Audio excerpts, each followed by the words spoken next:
Hello বন্ধুরা, শুধু তোমারই জন্য সিরিয়ালটি খুবই অত্যন্ত জনপ্রিয় হয়ে উঠেছে। এই সিরিয়ালটি দর্শকদের মনকে অনেকটাই জায়গা করে নিয়েছে শুরু থেকেই। টিআরপি আরও বাড়ানোর জন্য নিয়ে আসা হলো আরও একটি নতুন নায়িকা।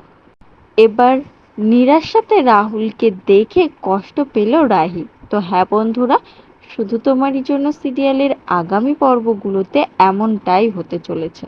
আমরা আগে থেকেই জানি রাহুল আর রাহির মধ্যে দূরত্বের দেওয়াল তৈরি হয়েছে। রাহি সিদ্ধান্ত নিয়েছে রাহুলের আগামী টেনিস টুর্নামেন্ট শেষ হওয়া পর্যন্তই সে এই বাড়িতে থাকবে, তারপর চিরতরে রাহুলের জীবন থেকে চলে যাবে। যদিও এটা তার মনের কথা না, শুধু মুখেই বলে, কিন্তু সে অন্তরে অন্তরে রাহুলকে ভালোবাসে। অন্যদিকে রাহুলের ক্ষেত্রেও একই, সে মুখে অভিমান দেখালেও তার রাহির প্রতি যত্নশীলতা অনেক বেশি। সবকিছুর মাঝেই দুজনের চাপা ভালোবাসা লুকিয়ে আছে।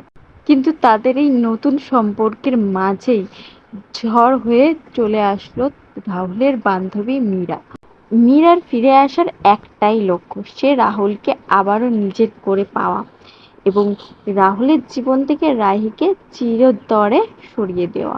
মীরা রাহুলদের বাড়ি থেকে আসা থেকে খেলা প্র্যাকটিস করার অজুহাতে তার কাছাকাছি আসার চেষ্টা করে। যেহেতু তারা দুজনে পুরনো বান্ধবী, তাই একে অপরকে স্বাবলম্বীভাবে কথা বলছিল এবং হাসছিল। আর ঠিক তখনই রাহি তাদের জন্য খাবার নিয়ে এসে এবং সেটা দেখে তার মনটা খারাপ হয়।